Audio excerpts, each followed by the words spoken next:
Hi friends, అందరికీ నమస్కారం. అంజలి కథలకి స్వాగతం.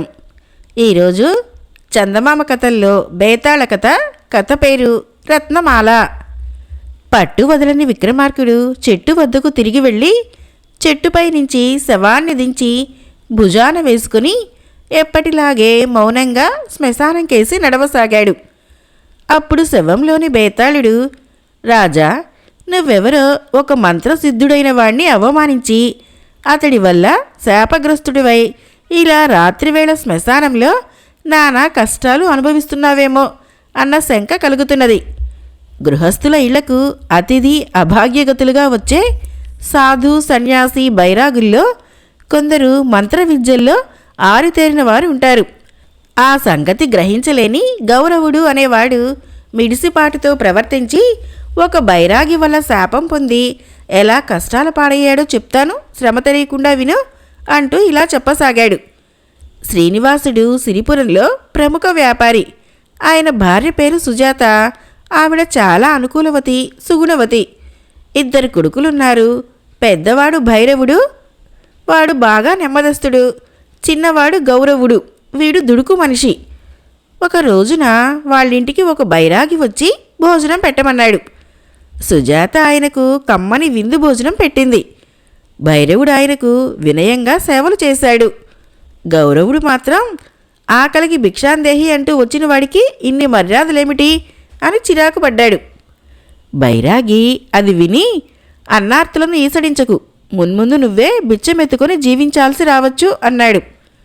మా ఇంట్లో భోంచేసి నన్నే శపించే నీలాంటి దుష్టులు నేను లెక్క చేయలేను అని గౌరవుడు అక్కడి నుంచి వెళ్ళిపోయాడు. శ్రీనివాసుడు, సుజాత, భైరవుడు బైరాగి మాటలకు భయపడి గౌరవుడి తప్పు ఖాయమని బ్రతిమలాడారు. బైరాగి నవ్వి, మీకేం కావాలో కోరుకోండి అన్నాడు. మాకే కోరికలు లేవు, గౌరవుడి దుడుకుతనం తగ్గే ఉపాయం చెప్పండి అని కోరారు. బైరాగి వారితో, మీ ఇంట గౌరవుడు వంటి దుష్టుడు పుట్టడం ఆశ్చర్యం.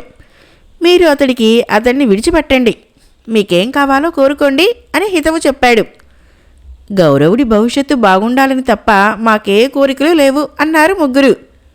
బైరాగి, అతడి వక్రబుద్ధిని మార్చే శక్తి నాకు లేదు అంటూ నిట్టూచి దగదగా మెరుస్తున్న ఒక రత్నమాలను తన అంగీలో నుంచి తీసి శ్రీనివాసుడికిచ్చి, ఈ మాల మహిమాన్వితం, దీన్ని పూజామందిరంలో ఉంచి పూజించండి, ఇది మిమ్మల్ని కాపాడుతుంది. కానీ దీన్ని అనర్హులు ధరించినా ఇంకొకరికి దానం చేసినా ఎలాంటి ప్రయోజనము ఉండదు అని చెప్పాడు. గౌరవుడు బాగుపడాలన్న ఆశతో శ్రీనివాసుడు ఆ మాలను బైరాగి సమక్షంలోనే పూజామందిరంలో ఉంచాడు. బైరాగి వారిని దీవించి వెళ్ళిపోయాడు. కొంతకాలం గడిచింది. ఒక రోజున శ్రీనివాసుడు కొడుకులిద్దరినీ పిలిచి, నాకు వృద్ధాప్యం చేరువైతున్నది, నా తనువు మనసు విశ్రాంతి కోరుతున్నాయి. ఇక మీదట భైరవుడు వ్యాపారం కొనసాగిస్తాడు, గౌరవుడు అన్నకు చేదోడు వాదుడుగా ఉండాలి అన్నాడు. తండ్రి అన్నకు పెద్దరికమిచ్చాడని అలిగిన గౌరవుడు తానిక ఆ ఇంట్లో ఉండనని, తనకు కొంత డబ్బిస్తే స్వంతంగా వేరే వ్యాపారం చేసుకుంటానని అన్నాడు. చేసేది లేక శ్రీనివాసుడు అతనికి కొంత డబ్బిచ్చేశాడు. గౌరవుడు ఆ డబ్బు తీసుకొని ఇంట్లో నుంచి వెళ్ళిపోయాడు. అయితే అతడు ఏ వ్యాపారం చేసినా నష్టాల మీద నష్టాలొచ్చి ఏడాదిలోనే తండ్రి ఇచ్చిన డబ్బంతా అయిపోయింది. గౌరవుడు ఇంటికి తిరిగి వచ్చి తండ్రితో తన వ్యాపారంలో పూర్తిగా నష్టపోయానని చెప్పి, అన్నయ్య వ్యాపారంలో రాణిస్తే అది వాడి గొప్పతనం కాదు, నేను రాణించకపోతే అది నా తప్పు కాదు, అంతా పూజా మందిరంలోని రత్నమాల మహిమ, నాకా రత్నమాల ఇస్తే బాగుపడేదాకా దగ్గర ఉంచుకొని తిరిగి ఇచ్చేస్తాను అన్నాడు. రత్నమాలను పూజామందిరం నుంచి తీస్తే అరిష్టం చుట్టుకుంటుంది. ఆ మాలను గురించి బైరాగి చెప్పిందేమిటో ఆ తర్వాత మా ద్వారా విని కూడా నువ్వింకా ఆ మాల కావాలనటం నీ వక్రబుద్ధి అని చెప్పుకోవటమే అని తండ్రి శ్రీనివాసుడు అన్నాడు. తండ్రి మాటలు గౌరవుడికి కోపం తెప్పించినాయి. ఆ రాత్రి అంతా నిద్రపోయాక అతని ఇంట్లో నుంచి కొంత డబ్బు, రత్నమాల తీసుకుని ఊరొదిలి తెల్లవారేసరికి మరొక ఊరు చేరాడు. ఆ ఊరు చాలా పెద్దది. చుట్టూ ఉన్న 5-6 ఊళ్లకు కూడలి స్థలం. అలాంటి ఊరు వస్త్ర వ్యాపారానికి అనువుగా ఉంటుందని భావించిన గౌరవుడు అక్కడ ఒక ఇల్లు అద్దెకు తీసుకొని దగ్గరగా ఉన్న పట్టణానికి పోయి భారీగా వస్త్రాలు కొనుగోలు చేశాడు. తిరుగు ప్రయాణంలో వాటిని ఒక ఒంటెద్దు బండిలో వేసుకుని వస్తూ ఉండగా హఠాత్తుగా ఉరుములు మెరుపులతో జడివాన ప్రారంభమైంది. ఆ తర్వాత కొద్దిసేపటికి 3 దొంగలు బండిని ఆటకాయించి బండివాడికి గౌరవుడికి కత్తులు చూపి బెదిరించి బండిని మరో మార్గం పట్టించారు. గౌరవుడు తన దురదృష్టానికి చింతిస్తూ ఊరు చేరి తన ఇంటిని సమీపించేసరికి అది పిడుగుపాటుకు గురై భగభగా మండిపోతున్నది. ఈ జరిగిన 2 దుర్ఘటనలతో గౌరవుడికి తన దగ్గర ఉన్న రత్నమాల విషనాగు కంటే భయంకరంగా తోచింది.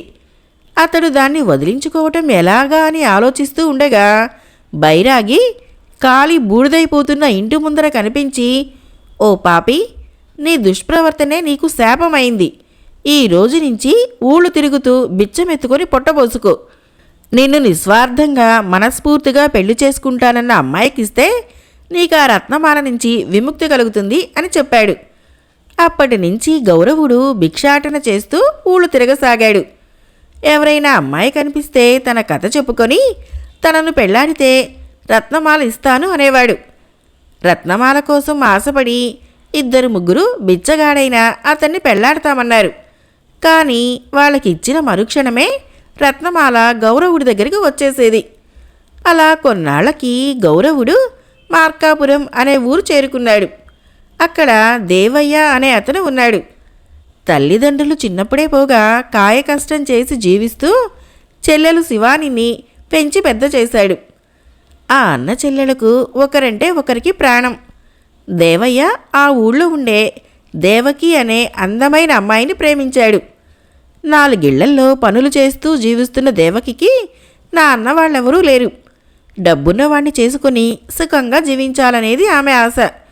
అది తెలిసి దేవయ్య ఆమెకు తన ప్రేమ గురించి చెప్పడానికి సంకోచించాడు. అన్న మనసెరిగిన శివాని దేవకిని కలుసుకొని, "నా అన్న ప్రేమించిన నిన్ను నేను వదినగా భావిస్తున్నాను. అన్న నాకు దేవుడైతే వదిన దేవత. నా అన్నను పెళ్లి చేసుకో" అని అడిగింది. దేవతలు రత్నమాల ధరిస్తారు. "నాకు రత్నమాల తెచ్చివ్వు, నీ అన్నను పెళ్లి చేసుకుంటాను" అన్నది దేవకి వెంటనే. రత్నమాల కోసం ఏమైనా చేయగలను కానీ అది డబ్బుకు తప్ప దొరకదే అన్నది శివాని బాధగా. సరిగ్గా అప్పుడే భిక్షం కోసం ఆ ఇంటి ముందుకొచ్చిన గౌరవుడు ఆ మాట విన్నాడు. అతను శివానిని గుచ్చి గుచ్చి చూస్తూ, "డబ్బడక్కుండా నీకు రత్నమాలను ఇస్తాను, మరి నన్ను పెళ్లి చేసుకుంటావా?" అంటూ సంచిలో ఉన్న మాలను బయటకు తీశాడు. రత్నమాలను చూస్తూనే శివాని కళ్ళు మెరిశాయి. ఆమె మారాలోచన లేకుండా గౌరవుణ్ణి పెళ్లి చేసుకోవడానికి ఇష్టపడింది. గౌరవుడు రత్నమాలను శివాని చేతిలో పెడితే అది అక్కడ స్థిరంగా ఉండిపోయింది. శివాని దానిని దేవకి మెడలో వేసింది. గౌరవుడు పరమానందంగా, "ఆహా, నాకు బైరాగి శాపం నుంచి విముక్తి కలిగింది. ఆయన చెప్పినట్లు నన్ను మనస్ఫూర్తిగా పెళ్లాడే అమ్మాయివి దొరికావు" అన్నాడు. ఆ సమయంలో చెల్లెలు శివాని కోసం అటుగా వచ్చిన దేవయ్య గౌరవుడు తన దుడుకు స్వభావం వల్ల బైరాగి శాపానికి గురై బాధలు పడ్డాడే తప్ప మంచి కుటుంబానికి చెందినవాడని అతడి ద్వారా వివరంగా సంగతి తెలుసుకొని చాలా సంతోషించాడు. ఆ తర్వాత గౌరవుడికి శివానితోనూ దేవయ్యకు దేవకితోనూ పెళ్ళిళ్ళు జరిగాయి. బేతాళుడు ఈ కథ చెప్పి, "రాజా, బైరాగి తను ఇచ్చిన రత్నమాల వల్ల శ్రీనివాసుడి కుటుంబానికి మేలు జరుగుతుందని చెప్పాడు. కానీ దానికి విరుద్ధంగా గౌరవుడు తన దుందుడుకుతనం కొద్దీ శాపగ్రస్తుడై బిచ్చగాడుగా ఊళ్ళు పట్టిపోయాడు. ఇది శ్రీనివాసుడి కుటుంబానికి మేలు జరగడం కాదు కదా. ఆ రత్నమాల వల్ల గౌరవుడికి మాత్రం జరిగిన మేలేపాటి. ఆ మాల వల్ల నిజంగా మేలు పొందినవాడు దేవయ్యే కదా.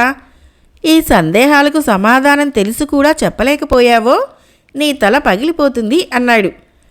దానికి విక్రమార్కుడు, బైరాగి గౌరవుడికిచ్చిన శాపంలో వింత విడ్డూరమేమిటంటే దానివల్ల గౌరవుడికే కాదు ఇతరులకు కూడా మేలు జరిగింది. గౌరవుడు నానా కష్టాలకు గురైన తర్వాత శ్రీనివాసుడి కుటుంబం ఆశించినట్లు సరైన మార్గంలోకి వచ్చాడు. అతడు శివానీకి భర్త అవటం ఆమెకు జరిగిన మేలు. దేవయ్యకు తను ప్రేమించిన అమ్మాయి లభించింది. ఇందువల్ల బైరాగి శాపం అందరికీ మేలు చేసిందనటంలో సందేహం లేదు అన్నాడు. రాజుకు ఈ విధంగా మౌనభంగం కలగగానే బేతాళుడు శవంతో సహా మాయమై తిరిగి చెట్టెక్కాడు. కథ అయిపోయింది. మరొక కథ చెప్పుకుందాం. కథ పేరు రాజుగారి ఔదార్యం. ఇది చైనా కథ. ఈనాడు బీజింగ్ రాజధానిగా ఉన్న చైనా దేశం ఈ ఉదంతం జరిగిన కాలంలో లేదు. అతి విశాలమైన ఆ భూభాగం చిన్న చిన్న రాజ్యాలుగా విభజింపబడి ఉండేది. అలాంటి చిన్న రాజ్యాలలో ముఖ్యమైనది చూ. దాదాపు 2600 సంవత్సరాలకు పూర్వం చూ రాజ్యాన్ని జువాంగ్ అనే రాజు పరిపాలించేవాడు. ఆ కాలఘట్టంలో చిన్న చిన్న రాజ్యాలు తరచూ ఒకదానితో ఒకటి యుద్ధాలు చేసుకుంటూ ఉండేవి. అలా జరిగిన ఒక యుద్ధంలో పొరుగు రాజ్యం మీద జువాంగ్ రాజు విజయం సాధించాడు. ఆ సందర్భంగా యుద్ధంలో విజయానికి తోడ్పడిన సేనాధిపతులు, దళనాయకులు, మంత్రులు, అధికారుల గౌరవార్థం రాజు ఒక విందు ఏర్పాటు చేశాడు. రాజభవన ప్రాంగణంలో అందమైన పందిళ్లు వేశారు. వీణులు విందుగా, సంగీత కళాకారులు సంగీత వాయిద్యాలను వాయిస్తూ ఉండగా వేదిక మీద అందమైన నర్తకీమణులు నయనానందకరంగా నాట్యం చేయసాగారు. రకరకాల వంటలతో, పానీయాలతో అతిథులకు రుచికరమైన విందు భోజనాలు వడ్డించారు. ఆహుతులందరూ పరమానందంతో విందు భోజనం చేస్తున్నారు. రాజు తన కుమార్తె యువరాణి జూను స్వయంగా వెళ్ళి ప్రాంగణంలోని అతిథుల మీద పరిమళ ద్రవ్యాన్ని చిలకరించమని చెప్పటంతో అతిథుల ఆనందం అవధులు దాటింది. రాజ్యంలోనే అపురూప అందాల రాశిగా యువరాణి పేరుగాంచింది. ఆమె స్వయంగా తమ వద్దకు రావటం తమనెంతో ప్రత్యేకంగా గౌరవించినట్లు అతిథులు భావించి పొంగిపోయారు. ఉన్నట్టుండి ప్రాంగణంలోకి బలంగా గాలి వీచడంతో ఒక్కసారిగా దీపాలన్నీ ఆరిపోయాయి. చుట్టూ చీకటి అలుముకున్నది. చాందిని వేయబడిన స్తంభాలు అటూ ఇటూ ఊగసాగాయి. ఒక్కసారిగా సంగీతము, నాట్య ప్రదర్శన ఆగిపోయిందే తప్ప అతిథుల మధ్య ఎలాంటి కలకలము చెలరేగలేదు. భటులు వచ్చి మళ్ళీ దీపాలు వెలిగించేంత వరకు అతిథులు కదలకుండా ఓర్పుతో అలాగే కూర్చున్నారు. అయితే యువరాణి జూ మాత్రం సజ్జల నయనాలతో తండ్రి వద్దకు పరిగెత్తుకుని వచ్చి, నాన్నా, ఘోరం జరిగిపోయింది. చీకటి కమ్ముకోగానే ఒక దళనాయకుడు నన్ను అతడికేసి లాక్కోబోయాడు. అయితే నేను వెంటనే వాడి చెయ్యి విడిపించుకొని యువతలికి వచ్చేశాను. అలా వచ్చేటప్పుడు వాడి అంగీ నుంచి రిబ్బన్ను లాక్కొచ్చేశాను. దీపాలు వెలిగించమని ఆజ్ఞాపించండి. ఈ రిబ్బను సాయంతో దోషిని సులభంగా పట్టుకోవచ్చు అన్నది చెవిలో రహస్యంగా. రాజు కుమార్తెను ఆప్యాయంగా మంచి మాటలతో ఓదార్చాడు. ఆ తర్వాత ఆసనం నుంచి లేచి నిలబడి, ప్రియమైన అతిథులందరికీ ఒక సంగతి చెప్పదలిచాను అన్నాడు. తన తండ్రి ఏం చెప్పనున్నాడో యువరాణి ఊహించుకోసాగింది. సమ్మతి లేకుండా యువరాణిని తాగటం భయంకరమైన నేరం. తక్షణ మరణశిక్షే దానికి తగిన దండన. ఆమెతో హద్దుమీరి ప్రవర్తించిన దళనాయకుడికి మరణశిక్ష తప్పదు అనుకుంది. దళనాయకుల్లారా, ఒక మాట అంటూ రాజు మళ్ళీ ఇలా అన్నాడు. ఈరోజు చాలా ప్రత్యేకమైన రోజు. ఈ రాత్రి చాలా ముఖ్యమైనది. భయంకరమైన యుద్ధం ముగిసి ఇప్పుడు మనం శాంతి ఉత్సవం జరుపుకుంటున్నాము. దళనాయకుల అంగీ మీద ఉన్న రిబ్బన్లు వారి సైనిక స్థాయిని తెలియచేసే చిహ్నాలు. అయితే మనం ఇప్పుడు ఇక్కడ శాంతి ప్రియులుగా కూర్చొని ఉన్నాం. మనకు శాంతి పట్ల ఉన్న ప్రేమకు గుర్తుగా మీరందరూ మీ మీ అంగీల మీద ఉన్న రిబ్బన్లను తొలగించుకోవాలని కోరుతున్నాను. వెంటనే తీసివేయండి అన్నాడు. రాజుగారి సూచనకు అతిథులు హర్షాతిరేకంతో ఆమోదం తెలియచేస్తూ తమ రిబ్బన్లను తొలగించారు. భటులు దీపాలు వెలిగించసాగారు. మళ్ళీ యథాప్రకారం సంగీతము, నాట్య ప్రదర్శన ఆరంభమయ్యాయి. అర్ధరాత్రి వరకు విందులు, వినోదాలు కొనసాగాయి. అతిథులందరూ వెళ్ళిపోయాక రాజు కుమార్తెతో, బిడ్డా, నీ బాధను నేను అర్థం చేసుకోగలను. నీ పట్ల అగౌరవం కనబరిచిన దళనాయకుడు కొద్దిగా తాగిన మత్తులో ఉండి ఉంటాడు.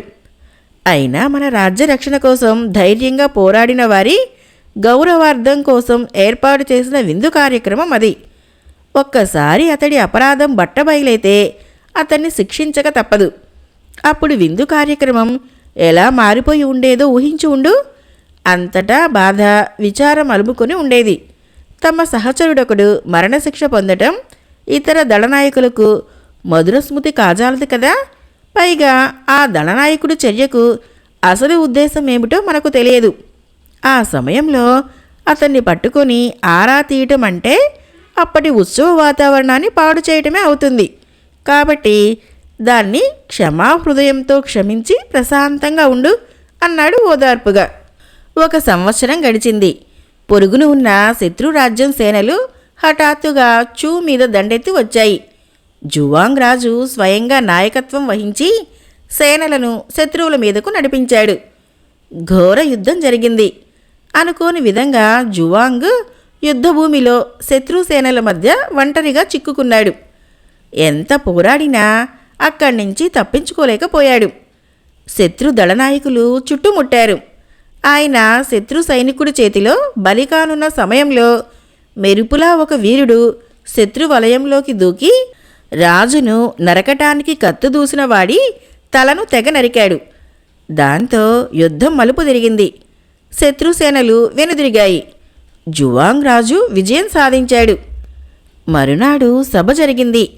సమయానికి వచ్చి తన ప్రాణాలు కాపాడిన దళనాయకుడితో రాజు, నీ ధైర్యం అనుపమానం, నీ సాయం మరువరానిది, నిన్ను ఘనంగా సన్మానించాలి అన్నాడు పరమానందంతో.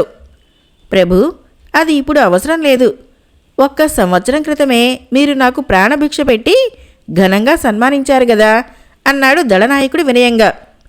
ఏమిటి నువ్వంటున్నది అని అడిగాడు రాజు ఆశ్చర్యంగా.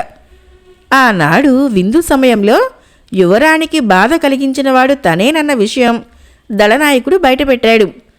అయితే అది ఉద్దేశపూర్వకంగా చేయలేదని, భయంకరమైన గాలి తాకిడికి యువరాణికి వెనకనున్న స్తంభం ఆమె మీద పడబోవటంతో దాన్నించి రక్షించే ప్రయత్నంలో ఆమె చెయ్యి పట్టి యువతలకి లాగవలసి వచ్చిందని చెప్పాడు. తన చర్యను గురించి ఆలోచించే సావకాశం కూడా లేదని వివరించాడు. రాజే గనక అతన్ని శిక్షించాలని నిర్ణయించి ఉంటే అసలు సంగతి వివరించే అవకాశం కూడా ఉండేది కాదు. రిబ్బను ద్వారా తనను పట్టుకోవాలని యువరాణి భావించి ఉండవచ్చు. అయితే ఉదార హృదయుడైన రాజు దళనాయకులందరి రిబ్బన్లు తొలగించమని ఆదేశించాడు. అది ఆయన గొప్పతనం. ఆనాడు తనని క్షమించిన రాజుగారి పట్ల గల కృతజ్ఞతా భావంతోనే దళనాయకుడు తన ప్రాణాన్ని కూడా లెక్క చేయకుండా యుద్ధభూమిలో రాజును కాపాడాడు. రాజు దళనాయకుణ్ణి ఆప్యాయంగా కౌగలించుకున్నాడు. ఈ సంగతి విన్న యువరాణి కళ్ళ నుంచి కృతజ్ఞతాభావంతో 2 కన్నీటి బొట్లు రాలాయి. ఒకటి తన తండ్రి దళనాయకుణ్ణి క్షమించి వదిలినందుకు, రెండవది దళనాయకుడు తన తండ్రి ప్రాణాల్ని రక్షించినందుకు. కథ అయిపోయింది. ఫ్రెండ్స్, నా కథలు నచ్చినట్లయితే మన ఛానల్ని తప్పకుండా సబ్స్క్రైబ్ చేయండి, లైక్ చేయండి, షేర్ చేయండి, కామెంట్ చేయండి. Thank you.